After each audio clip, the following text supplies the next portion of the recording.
कविता एक गांव के गरीब परिवार की इकलौती बेटी है। कविता महज 10 वर्ष की थी जब उसके सर से उसके पिता का साया छूट गया।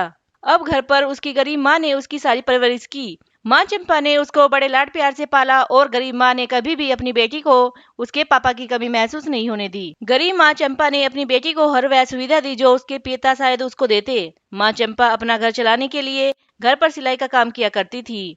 सिलाई में गरीब माँ का हाथ बहुत साफ था, इसलिए गांव की सभी महिलाएं उसी से कपड़ा सिलवाने आती। कविता की माँ हमेशा अपनी सिलाई के काम में ज्यादा व्यस्त रहती थी। चंपा की गरीब बेटी ही घर का सारा काम किया करती थी, जैसे घर में साफ सफाई, कपड़े और किचन का काम। घर के ये सब काम करते करते कविता घर के कामों में एक्सपर्ट हो गई थी। इस तरह से उन दोनों गरीब माँ बेटी का जीवन चल रहा था। कविता ने गांव के ही एक स्कूल में शुरुआती पढ़ाई की। उसने अपनी 10वीं और 12वीं की परीक्षा अपने गांव से ही अच्छे नंबरों से पास की और इस बात की चर्चा पूरे गांव में होती थी कि कैसे एक गरीब बेटी बिना बाप के ही बड़ी मेहनत के साथ घर के काम के साथ साथ पढ़ाई भी करती है। एक दिन कविता अपनी माँ से शहर जाकर पढ़ने की बात करती है। माँ, मैं आगे की पढ़ाई करना चाहती हूँ क्योंकि हमारे गांव में केवल 12वीं तक का ही स्कूल है, तो मुझे आगे की पढ़ाई करने के लिए गांव से बाहर शहर में जाकर ही पढ़ाई करनी होगी। बेटी वो तो ठीक है, पर रोज गांव से शहर आना जाना और फिर बड़े कॉलेज की फीस, यह सब भी हमें सोचना पड़ेगा। ऐसा नहीं है कि मैं नहीं चाहती कि तुम पढ़ाई ना करो। मैं तो जैसे तैसे अपना जीवन जी रही हूँ और मैं नहीं चाहती कि आपको भी अपने जीवन में इतना संघर्ष करना पड़े। आपको इतना काबिल तो बनना ही चाहिए जिससे समय पड़ने पर जीवन यापन करने के लिए किसी का मोहताज न होना पड़े। आपको तो पता ही है, अगर मैं सिलाई का काम न जानती तो आपके पिता के जाने के बाद तेरी गरीब माँ का क्या हाल होता। विपत्ति के समय में सांत्वना देने के अलावा और कुछ नहीं मिलता। इसलिए बेटी मैं तुम्हें पढ़ाई से नहीं रोकूंगी। पढ़ाई करो और ईमानदारी से करो। माँ तो माँ होती है। गरीब माँ की दिल की बात सुनकर कविता थोड़ी दुखी होती है और कहती है, जी माँ, आप ठीक कह रही हो, मैं आपको कोई शिकायत का मौका नहीं दूंगी। कविता शहर के एक कॉलेज में बीए की पढ़ाई के लिए एडमिशन ले लेती है।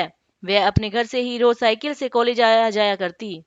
सुबह जल्दी उठकर घर का काम करके लंच भी खुद तैयार करती, जिससे उसकी गरीब माँ को ज्यादा समय अपनी सिलाई पर दे सके और उनकी कुछ आमदनी हो सके, जिससे उनका घर का खर्च और उसकी पढ़ाई का खर्चा चल सके।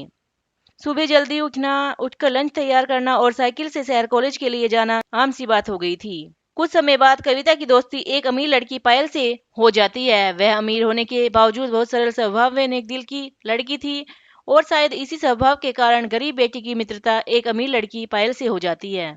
दोनों ही सहेलियां बड़े ही लाड प्यार से सगी बहन की तरह कॉलेज में एक साथ साथ रहती, लंच साथ में करती, साथ साथ अपने असाइनमेंट करती।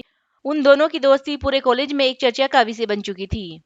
उन दोनों के बीच कोई अमीर व गरीब जैसा कोई भेदभाव नहीं था। समय के साथ साथ वे एक दूसरे को और एक दूसरे के परिवार से भी परिचित हो गई थी।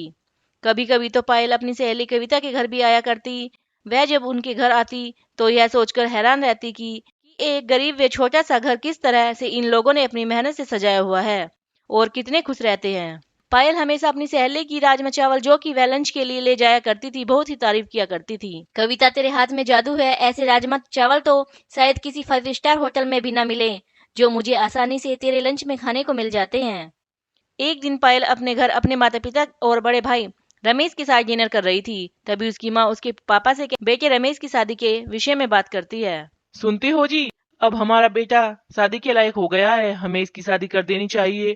और फिर बेटी पायल भी बड़ी हो गई है, उसके बाद इसकी भी तो शादी करनी है। शादी की बात सुनकर पायल झट से बोलती है, मेरी नजर में एक लड़की है और हाँ, आप सब उससे परिचित भी हैं और मुझे लगता है आप उसे पसंद भी कर लोगे। लेकिन मैं पहले ही बता देती हूँ, दहेज की कोई उम्मीद मत रखना वहाँ से, क्योंकि उनकी आर्थिक स्थिति ऐसी नहीं है।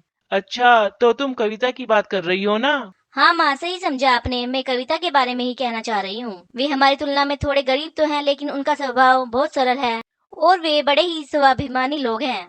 उसकी माँ बहुत मेहनत करती है, कविता की तो कुछ पूछो ही मत। मैं तो बहुत हैरान होती हूँ जब उसे देखती हूँ कि वह घर का सारा काम भी करती है और पढ़ाई में भी किसी से पीछे नहीं है। वह हमारी क्लास की सबसे होनहार लड़कियों में से है। पायल, हमें अपने घर के लिए बहू भी तो ऐसी ही चाहिए जो समझदार हो और वह हमारे घर को संभाल ले।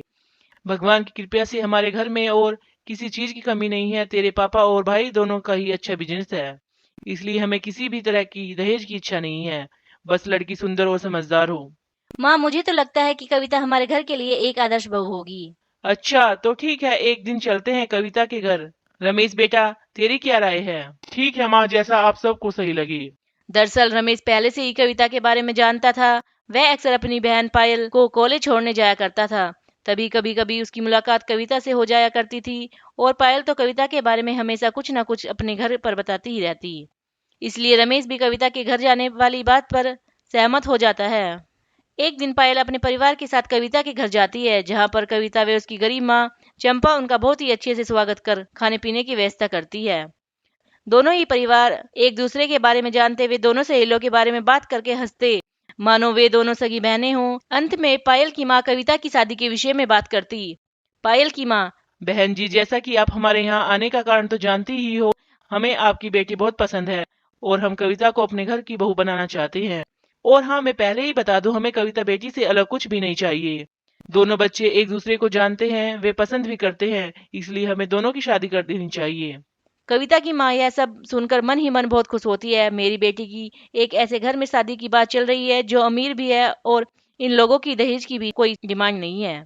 और कविता की गरीब माँ शादी वाली बात पर सहमत हो जाती है। कुछ दिनों के बाद दोनों परिवार मिलकर कविता व रमेश की शादी कर देते हैं। शादी बड़े ही साधारण रीति रिवाज के साथ करते हैं, जिससे एक गरीब परिवार पर शादी का बोझ न पड़े।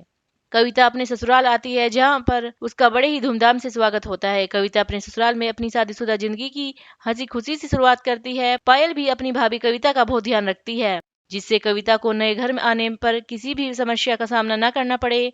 पायल भी अपनी भाभी कविता के हर काम में हाथ बटाकर सहायता करती। दोनों सहेलियां अब नंद भाभी के रिश्ते के साथ साथ पहले की तरह दो सहेलियों की तरह ही बड़े प्यार से रहती। पायल और ससुराल के सभी सदस्यों के अच्छे व्यवहार के कारण कविता को कभी भी किसी चीज की कमी महसूस नहीं हुई। ऐसा लगता मानो वह वर्षों से वहीं रहती हो। इसी तरह समय व्यतीत होता है और शादी के कुछ दिनों बाद जब कविता का पति रमेश अपने ऑफिस से घर आता है तो कविता को उसके व्यवहार में कुछ बदलाव सा महसूस होता है और कविता अपने पति रमेश से कहती है: कविता, क्या जी, आप कुछ परेशान से घबराए हुए से लग रहे हो। क्या आपका स्वास्थ्य ठीक नहीं है? रमेश: हाँ, मैं ठीक हूँ। रमेश के जवाब से कविता को अजीब सा लगा, क्योंकि आज कुछ तो अलग था रमेश के बर्ताव में। उस दिन रमेश कविता दोनों सो जाते हैं और सुबह उठकर रमेश अपने ऑफिस व कविता अपने घर के काम में व्यस्त हो जाती है। इसी तरह उनकी शादी को 2 साल हो जाते हैं और कविता के साथ ससुर अपनी बेटी पायल की भी शादी कर देते हैं। पायल की शादी भी एक बड़े घर में होती है। अब पायल अपने पति के साथ कभी कभी अपने मायके आया करती। पायल की शादी के बाद अब घर की सारी जिम्मेदारियां कविता को ही संभालनी पड़ी। एक दिन कविता जब डिनर के लिए अपने पति का इंतजार कर रही होती है और रमेश अपने लड़खड़ाते हुए पैरों से घर आता है। यह सब देखकर कविता के पैरों तले जमीन खिसक जाती है। कविता: क्या आप शराब पीकर आए हो? आपने कैसी हालत बना रखी है? रमेश: हाँ, मैंने ड्रिंक की है, तुझे क्या, अपने काम से काम रख। यह सब सुन कविता मानो अपने होश में न रही। कविता इससे पहले कुछ कहती रमेश अपने कमरे में जैसे तैसे जाकर सो जाता है। कविता बेचारी पूरी रात रोती हुई सोचती रही कि रमेश से मुझे ऐसी उम्मीद नहीं थी। अगला दिन होता है। रमेश कुछ बात किए बिना अपने ऑफिस चला जाता है। कविता रमेश की शराब पीने वाली बात के बारे में अपने सास ससुर को भी बताती है, लेकिन वे भी हम समझाएंगे रमेश को यह कहकर कविता को सहारा देते हैं। अब रमेश का शराब पीकर घर आना मानो रोज का काम हो गया। कभी कभी तो रमेश इतना नशे में होता उसे कोई होश ना रहती। रमेश की शराब पीने की कहीं ना कहीं उसके व्यापार पर भी असर डालने लगी। रमेश के पिता अपनी उम्र के चलते अपने बिजनेस पर की सारी जिम्मेदारी रमेश को दे चुके थे। इस तरह कविता के जीवन में ऐसा समय आता है जिस पर कविता अपनी किस्मत व अपने परिवार को अमीरी से गरीबी की ओर जाते देख रही होती है। कविता चाहते हुए भी कुछ नहीं कर पा रही थी। आगे कविता के जीवन में क्या होता है, वह अपने नशेड़ी पति को कैसे समझाती है और वह अपने परिवार को इस समस्या व आर्थिक तंगी होने से कैसे बचाती है, यह सब जानने के लिए हमारे साथ बने रहिए। हम इस कहानी का अगला भाग जल्द ही अपलोड करेंगे। To get the more interesting videos, please like and subscribe this channel.